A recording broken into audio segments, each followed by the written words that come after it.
The day I signed the divorce papers, I voluntarily gave up custody of my daughter, because that day in the courtroom, she clung to her father's neck, sobbing with all the fury a 6-year-old could muster. You don't even love me, do you? If you leave Daddy, I'll stay with him. And you'll be all alone forever.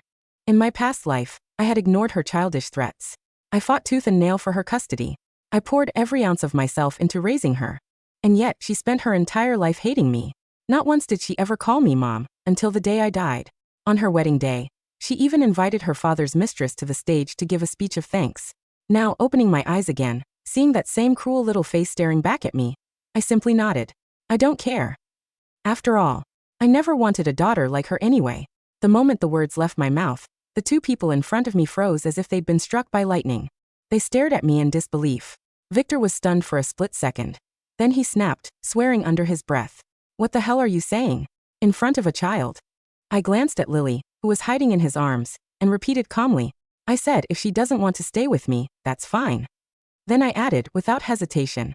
I don't want to give birth to such an unpleasant child either. If he still didn't understand, I could spell it out more clearly. I don't want her. I enunciated every word deliberately, slowly, making sure each syllable landed. As soon as I finished speaking, Lily, who had been burying her face and crying hysterically, trying to force me to change my mind, suddenly lifted her head. She looked at me, and then burst into loud, heartbroken sobs. Her face was streaked with tears and snot. You're a terrible mom. I hate you. I don't want you. She flailed in Victor's arms, squirming so hard he almost dropped her. Victor gritted his teeth and held her tighter, lowering his head to hers. Hey kiddo, calm down, he murmured. You know your mom loves you, right? She brought you into this world. She's been there for you every step. Even when things got messy. We all know you're her favorite. Under his gentle coaxing, Lily's crying gradually faded. She clung to his arm like an octopus, wrapped her small arms around his neck, and asked in a trembling voice. Really? Of course, Victor replied. Then he glanced at me meaningfully. Why don't you ask your mom yourself? Lily looked over at me, her eyes red and swollen, full of expectation. But I didn't move. I didn't even lift my eyelids. I maintained the same cold, indifferent posture. It was as if Lily had been stung. Her mouth twisted, and it looked like she was about to cry again. Victor finally lost his patience. His face darkened as he glared at me. What is wrong with you? Wanting a divorce is bad enough. But now you don't even want your own child? Do you even deserve to be a mother? I let out a soft, mocking laugh. Didn't she say first that she didn't want me as her mother? I replied coolly. I'm simply respecting her wishes. Lily's small body stiffened. Then she glared at me with all the hatred she could muster. You're the one who didn't want me and Dad in the first place, she shouted. If you really respected my opinion, why are you still insisting on a divorce? My biggest opinion is that you shouldn't get divorced. Why won't you listen? You never wanted us anyway. You want me to become a child with no parents. In my previous life, she had said the exact same things. She had accused me of being selfish. She had threatened that if I dared to divorce her father, she would never acknowledge me as her mother again. Because she was still young, I didn't argue with her. Instead, I explained patiently. I told her it was because her father had another woman outside the marriage. That was why I chose to leave. I thought that if I said it clearly, she would understand. What I got in return was her innocent yet vicious question. You're not good enough, right? That's why Dad had to go to someone else. Sophia's mom, she's everything you're not. Pretty, successful, loved by everyone. Her dad would never leave her. You're not good enough. Dad doesn't want you. I don't want you either. I felt my heart shatter, like falling into an endless, icy chasm. A kind of despair I had never known before swallowed me whole.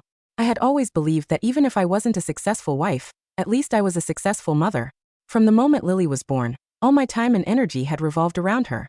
I worried she'd be cold. I worried she'd be hungry. I worried she'd feel wronged. I did everything myself. I poured everything I had into her, and all I ever got in return were words that shattered me. I don't care about you. You're not what I want. My heart trembled violently, but even then, I never thought of giving up. I believed that things would change once she grew up, that when she matured, she would understand my struggles. She would understand my love. So I gave her even more. Until the day of her wedding, she invited Victor and his wife, Victor's former mistress, onto the stage. She addressed them as Dad and Mom in every sentence, delivering a heartfelt speech of gratitude. In front of all the guests, she knelt before that woman and said, "You are the person I should be most grateful to in this lifetime. Thank you for freeing my father from a failed marriage. Thank you for taking care of me all these years. Thank you. Without you, I wouldn't be who I am today. Please allow me to call you Mom." After she finished, the woman pulled her up and embraced her. Victor stepped forward as well. The three of them hugged, looking like the perfect family. I stood below the stage like a joke. It felt as if my heart were being sliced open with a blade. Even now, the scenes of my past life remain painfully vivid. I couldn't help but look at Lily with pure disgust. She was frightened, thinking I was angry because of what she had just said. Lily shrank back into Victor's arms. In a small, defensive voice she argued, I didn't say anything wrong. Wouldn't it be better if our whole family stayed together? Dad begged you for so long, and you still insist on getting divorced. You never think about how I feel. I tugged at the corner of my mouth, my gaze falling on her with unmistakable mockery. Your father begged me not to divorce him because he cheated. The fault is his. Divorce does him no favors at all.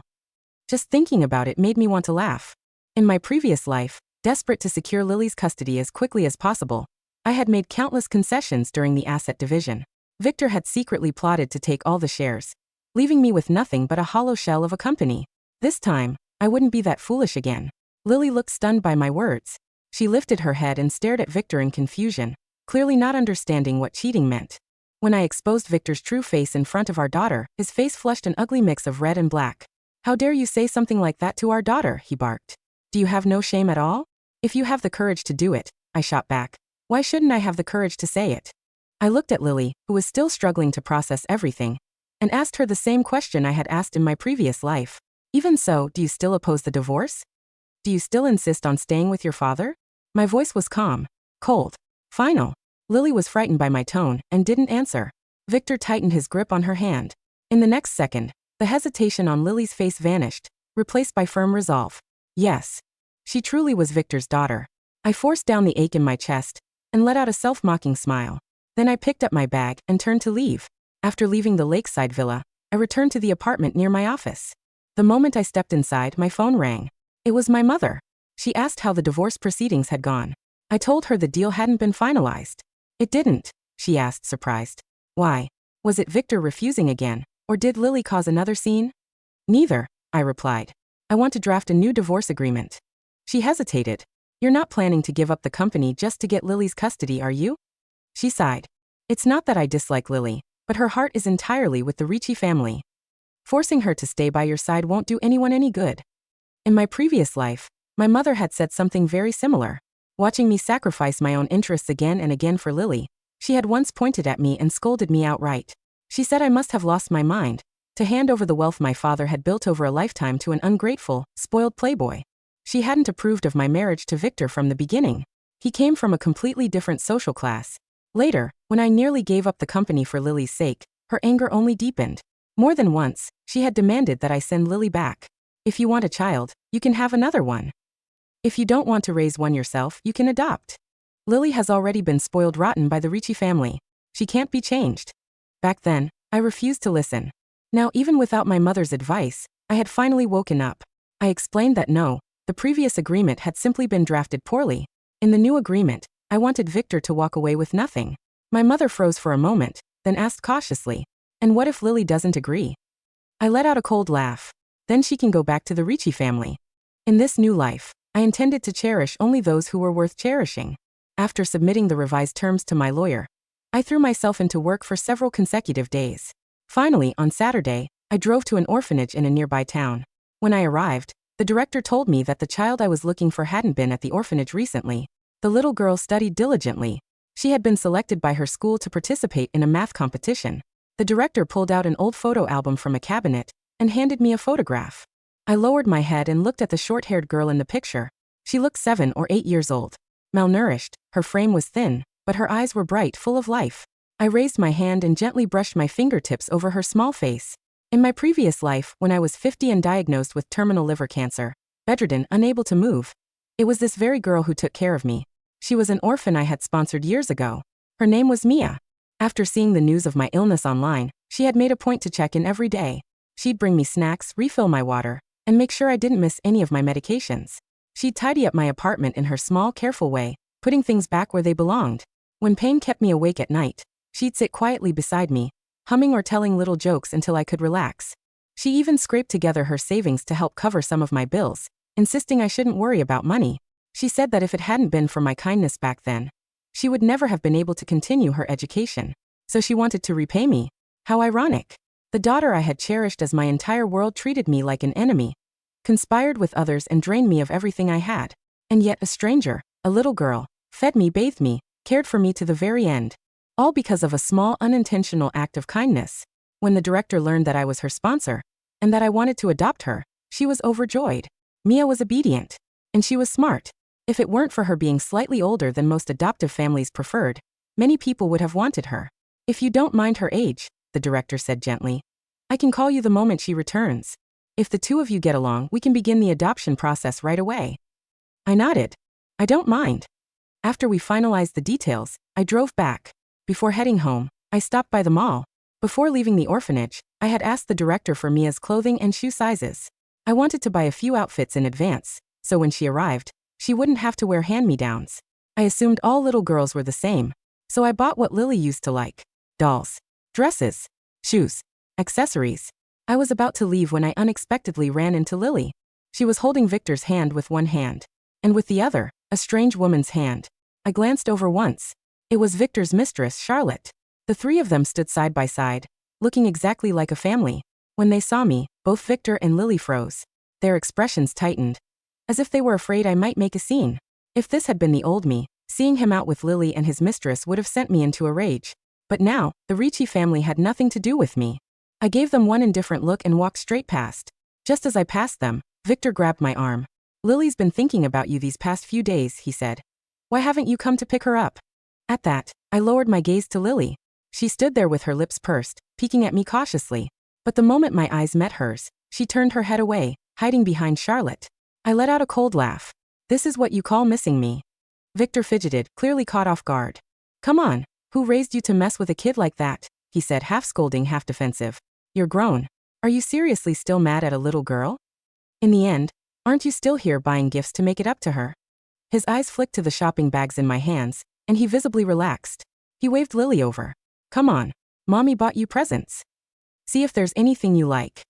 At the word presents, Lily's eyes instantly lit up. She walked over slowly, pretending to be reserved, yet her gaze kept darting toward the bags. Then she snorted softly. Even if you bought me gifts, I won't forgive you. Unless you promise to stop talking about divorce, she added arrogantly, and apologize to Dad and me. Only then will I keep calling you Mom. I chuckled. And who told you these were for you? Lily froze. For a brief moment, she couldn't tell whether I was joking or serious. Ever since she was little, I had given her everything she wanted. If she'd asked for a star from the sky, I would have found a way to hand it to her. But today, I told her the things in my hands weren't hers. Confusion quickly turned into anger. She stared at me wide-eyed. Victor frowned deeply, clearly displeased. You'd better stop this right now. Do you really need to upset a child just to feel satisfied? I finally managed to cheer her up today, he said impatiently. Since she's in a good mood, you should apologize properly, with gifts.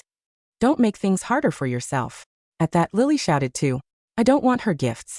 She already said they're not for me. Victor laughed helplessly and bent down to her. Come on, princess. You're her only precious daughter. If not for you, who else would she buy dolls and little dresses for? She's just too proud to apologize. Hearing that, Lily's expression softened. She sneaked another glance at the shopping bags. I didn't know what she saw, but suddenly, her eyes lit up. Still, my indifferent expression made her hesitate. Victor noticed too. He pointed at a pink box near the top. Isn't that the spinning music box you've been wanting? The one that was sold out last time? Your mom bought it especially to apologize to you. He gently pushed Lily toward me. Go on, he coaxed. Say you forgive Mommy, and she'll give you the music box. As he spoke, he shot me a meaningful look. Lily glanced at him, then at me. Fine. She pouted and walked up reluctantly. I'll forgive you, she said condescendingly, for the sake of the music box. Then like a little adult, she added, but you can't bring up divorce again. And Aunt Charlotte is a very nice person. In the future, you're not allowed to make things difficult for her, or stop us from seeing her. If you can do all that. She lifted her chin and looked straight at me. Then you can still be my mom. She stood there, waiting for my answer. Lily's chin stayed tilted high, like she was doing me a favor by letting me back into her life. Her eyes, still puffy from crying earlier, glinted with a childish arrogance. One I'd seen 100 times before, in my past life, every time she thought she could manipulate me into bending to her will. Victor stood beside her, his posture relaxed now, confident that I'd cave, that I'd never truly have the heart to walk away from my only precious daughter. Charlotte lingered a step back, her red lips curved into a faint, triumphant smile, like she already knew how this would end. I stared at Lily for a long moment, the shopping bags heavy in my hands. Heavy with the weight of a mistake I'd almost made again, of assuming all little girls craved the same frills and fuss that Lily had once demanded. The memory of Mia's thin, bright face in that photograph flickered in my mind. The way her eyes had held hope, not greed, gratitude, not entitlement. It grounded me, steadying the last faint flicker of hesitation that lingered in my chest. You think, I said, my voice low and cold, no trace of the warmth or weakness Lily had grown used to, that I'd give up my freedom, my dignity, my chance to start over, all for the sake of being your mom again? I laughed, a sharp, hollow sound that made Lily flinch. You think I'd apologize to Victor, the man who cheated on me, who lied to me, who let you call another woman mom while I wasted away alone? You think I'd let Charlotte, his mistress, waltz into our lives like she belongs there, like she didn't help destroy the family you claim to care so much about? Lily's confidence wavered. Her chin dropped a little, and her eyes widened, like she'd never heard me speak to her this way before. In my past life, I'd never raised my voice, never spoken harshly, even when she'd screamed at me, even when she'd told me I was worthless. I'd always softened, always apologized, always put her feelings before my own. But this wasn't my past life. This was now. And I was done being the woman who let everyone walk all over her. But, the music box, she mumbled, glancing at the pink box peeking out of my bag, like it might magically change my mind. You bought it for me. Dad said you did. Dad was wrong, I said, cutting her off. I reached into the bag, pulled out the music box, and held it up so she could see it clearly. The pink paint was glossy, the little ballerina on top sparkled, and I could almost hear the tinny melody it played. Same as the one I'd bought her for her 5th birthday. The one she'd tossed aside after a week when something newer and shinier caught her eye. This is for Mia. A little girl who'll appreciate it. A little girl who won't throw it in the back of a closet and forget about it. A little girl who won't call me terrible, who won't hate me for choosing to save myself. Mia? Lily repeated, the name tasting like something bitter on her tongue. Who is Mia? Why does she get my presents? Why does she get you? Her voice rose, shrill and panicked, and she took a step toward me, reaching out like she might grab the music box out of my hands. You're my mom. You're supposed to buy me presents. You're supposed to love me. I stepped back, easily dodging her hand, and tucked the music box back into my bag. I was your mom. I corrected her, my tone final. I was your mom when I stayed up with you all night when you had a fever. I was your mom when I baked you your favorite cookies every weekend. I was your mom when I missed work to go to your school plays, when I helped you with your homework, when I held you when you cried over scraped knees. But you didn't want that mom. You wanted a mom who would let you do whatever you wanted, who would never stand up to you, who would sacrifice everything for you, even her own happiness. I turned my gaze to Victor, who had gone pale, his jaw clenched so tight I could see the muscle twitching. You told her I loved her, that I'd been there for her every step. But you never told her the truth, did you? You never told her that you cheated on me, that you lied to both of us. You never told her that the reason I'm leaving is because I can't stay in a marriage with a man who doesn't respect me, who doesn't love me. You let her hate me instead of taking responsibility for your own mistakes. Elena, stop, Victor snapped, his voice sharp with anger and embarrassment. You're making a scene. Think about Lily. I am thinking about her, I said, cutting him off. I'm thinking about the little girl who'll grow up thinking it's okay to treat people like garbage, who'll grow up thinking that love is something you can demand, not something you have to earn. I'm thinking about the little girl who'll end up just like you, selfish, entitled, unable to take responsibility for her own actions. And I'm thinking that I don't want any part of that. Not anymore. Charlotte finally spoke up, her voice sweet and syrupy, but her eyes cold. Elena, you're being so cruel. Lily is just a child. She doesn't understand what's going on. All she wants is her family back. Can't you put your pride aside for her? Cruel? I echoed, laughing again. Letting her grow up in a lie is cruel. Letting her hate me for something that's not my fault is cruel. Letting her think that love is conditional, that she can treat people badly and still get whatever she wants. That's cruel. I'm not being cruel, Charlotte. I'm being honest. And for the first time in a long time, I'm being kind to myself. I looked back at Lily, who was crying again, quiet, broken sobs this time, not the angry, tantrum-filled ones from before. Her shoulders shook, and she stared at the floor, her small hands clenched into fists. For a split second, I felt a pang of guilt, a leftover from my past life, from the years of putting her feelings before my own. But then I remembered her wedding day, remembered the way she'd knelt before Charlotte and called her mom, remembered the way she'd ignored me on my deathbed. The guilt faded, replaced by a cold, hard resolve. I'm not going to apologize, I said, my voice steady. I'm not going to stop the divorce. And I'm not going to be your mom anymore. You made your choice, Lily. You chose Victor. You chose Charlotte. You chose to hate me. Now you have to live with that choice. With that, I turned and walked away, not looking back. I could hear Lily screaming my name, Hear Victor calling after me. Hear Charlotte trying to calm them down, but none of it mattered.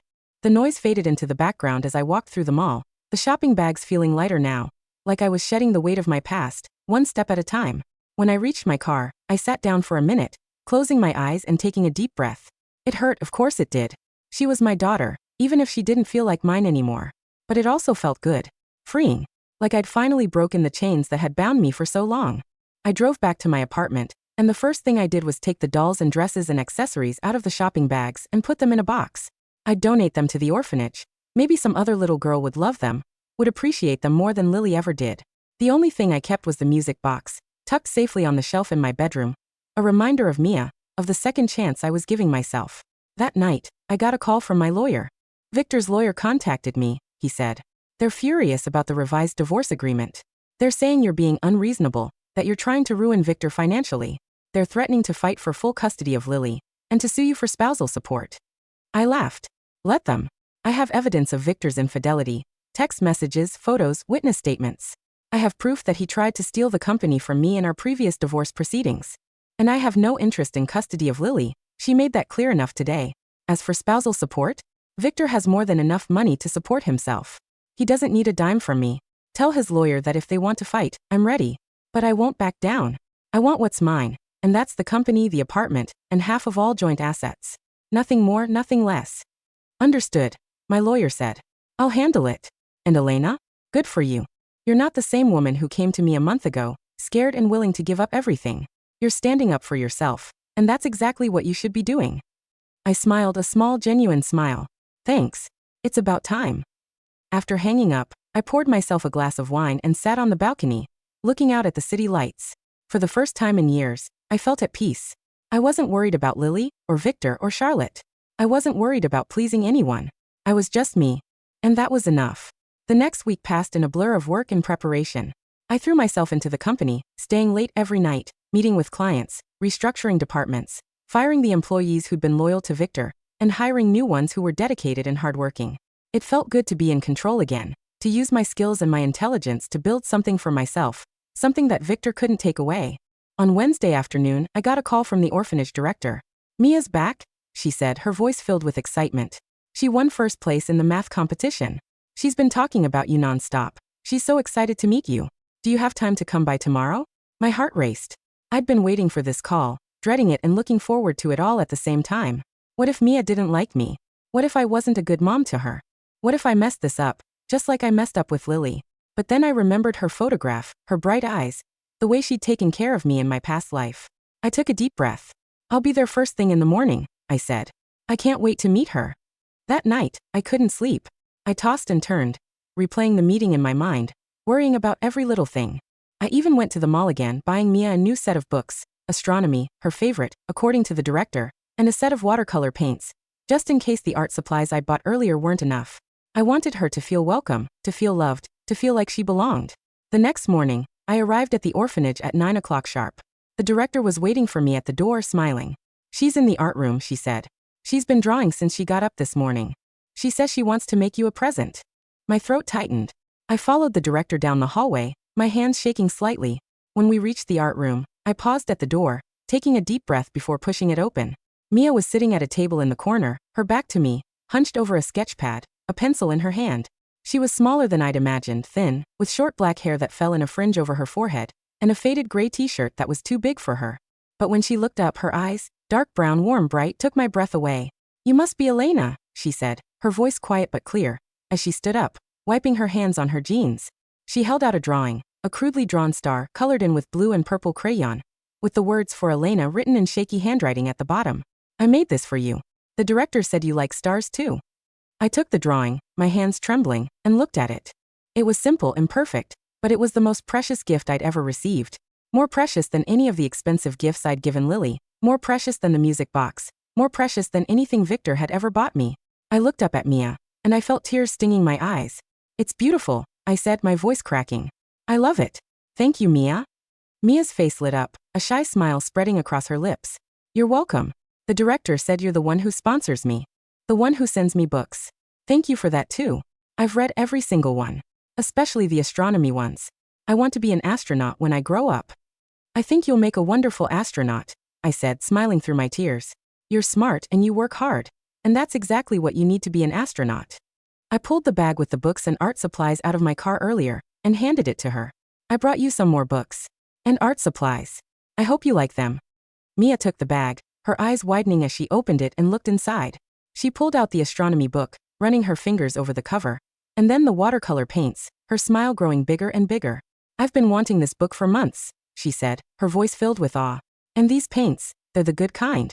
I've never had paints like this before. You deserve the good kind, I said. You deserve everything good. We sat down at the table, and Mia showed me her other drawings. Constellations she'd copied from her books, animals she'd seen around the orphanage garden. She talked about the math competition, about the other kids, about how much she loved school. She was curious, asking me questions about my job, about my apartment, about why I wanted to adopt her. I hesitated for a minute, not sure how much to tell her. But she deserved the truth, at least part of it. I was married once, I said. I had a daughter. But things didn't work out. She didn't want to be with me, and I realized that I needed to focus on people who wanted to be with me. People who would appreciate me, who would love me. And when the director told me about you, about how hard you work, about how kind you are, I knew I wanted to meet you. I knew I wanted to give you a home. If you'll let me. Mia looked at me, her eyes soft. I'd like that, she said. I don't have a home. I've never had a mom. But I think I'd like you to be my mom. If you want me. I reached out and took her hand. Her hand was small, thin, cold. But she squeezed mine tightly, like she was afraid I'd let go. I want you, Mia, I said, my voice steady. More than anything. I want to be your mom. I want to take care of you. To watch you grow up. To be there for you. Always. No matter what.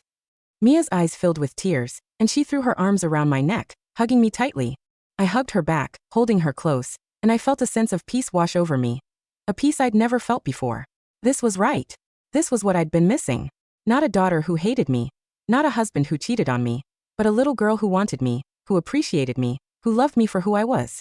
The director stood in the doorway, smiling, as she wiped a tear from her eye. I'll start the adoption process right away, she said. It should take a few weeks, but until then, Mia can stay with you on weekends. I think you two are going to be perfect for each other. I nodded, still holding Mia. I think so too. That weekend, Mia came to stay with me. She was nervous at first, unsure of where to put her things, unsure of how to act in a real home. But I showed her around her room, which I'd decorated with her drawing and the books and art supplies, the kitchen where we baked cookies, which turned out burnt, but we laughed anyway, the living room where we watched a movie about space. She curled up next to me on the couch, her head on my shoulder, and fell asleep halfway through the movie. I watched her sleep, her small face peaceful, and I felt happy, truly happy, for the first time in my life. On Sunday afternoon, as I was dropping Mia back at the orphanage, my phone rang. It was Victor. I almost ignored it, but something made me answer. Elena, he said, his voice frantic. It's Lily. She's sick. Really sick. She has a high fever, and she won't stop crying. She's asking for you. Please, Elena, come. I need your help. My heart skipped a beat. Lily. Sick. Asking for me. For a split second, I wanted to go, wanted to rush to her side, wanted to take care of her, wanted to be the mom she needed. But then I remembered Mia, sitting next to me in the car, holding my hand, looking up at me with trust in her eyes. I remembered my past life, remembered the years of heartbreak, remembered the way Lily had treated me. I took a deep breath. I'm sorry, Victor, I said, my voice steady. I can't. Take her to the doctor. Call Charlotte. But I can't come. I have Mia now, and she's my priority. Mia, Victor repeated, confusion in his voice. Who the hell is Mia? My daughter, I said with a smile in my voice. The daughter I chose. The daughter who wants me, who loves me. And I'm not going to let anything, or anyone hurt her. Not anymore. I hung up the phone, not waiting for Victor's response, and looked at Mia. She was smiling at me, her hand still in mine. Is everything okay? She asked. Everything's perfect, I said, squeezing her hand. Absolutely perfect. Chapter 5, Climax and Resolution Teaser. The next few weeks flew by. The adoption process moved quickly, thanks to the director's help and my lawyer's expertise. Mia spent every weekend with me, and we fell into a routine. Breakfast together, trips to the library, stargazing at night, drawing together at the kitchen table. She called me Mom for the first time on a Saturday night, as I was tucking her into bed, and I cried so hard she thought she'd done something wrong. I hugged her tight and told her it was the happiest day of my life. Victor didn't call again after that Sunday, but I heard from a mutual friend that Lily had been hospitalized with a severe case of the flu, that Victor had been a mess, that Charlotte had bailed on him the second things got hard. That Lily had cried for me the entire time she was in the hospital, that she'd asked Victor why I wouldn't come, why I didn't love her anymore. It hurt to hear that. It hurt more than I wanted to admit. But I didn't regret my decision. I'd given Lily every chance to love me, every chance to be my daughter. She'd chosen not to, and I'd chosen to move on, to love someone who loved me back. On the day the adoption was finalized, Mia and I went to the orphanage to pick up her things. The director hugged us both, crying, and told us she was proud of us. Mia held my hand tightly as we walked out of the orphanage, her small suitcase in her other hand. "We're going home, Mom," she said, smiling. "We're going home," I repeated, smiling back. As we drove back to my apartment, we passed the mall. The same mall where I'd run into Lily, Victor, and Charlotte a few weeks earlier. And there they were, standing outside the entrance. Victor looking tired and disheveled. Lily pale and thin, her arm in a cast. She'd fallen while playing at the park, I later heard. Charlotte nowhere to be seen. Lily saw me first. Her eyes widened, and she pulled away from Victor, staring at me, at Mia, at our intertwined hands. She opened her mouth, like she wanted to say something, like she wanted to run to me. But I just smiled softly, nodded at her, and kept driving. Mia looked up at me. "Who was that?" she asked. "No one important," I said, squeezing her hand. "Just someone from my past." And that's what she was, someone from my past. A past I'd finally let go of. A past that no longer defined me. When we got back to the apartment, Mia ran to her room, excited to unpack her things. I stood in the living room, looking at her drawing of the star, which I'd hung on the fridge, next to the burnt cookies we'd baked together, next to a photo of us taken at the orphanage. I felt a sense of contentment, a sense of peace, that I'd never felt before. I'd given up custody of Lily, but I'd gained so much more. I'd gained Mia, gained happiness, gained self-respect, gained a second chance at life. I'd learned that love isn't about sacrifice, isn't about bending to someone else's will, isn't about being perfect. It's about choosing each other. It's about mutual respect, mutual appreciation, mutual love.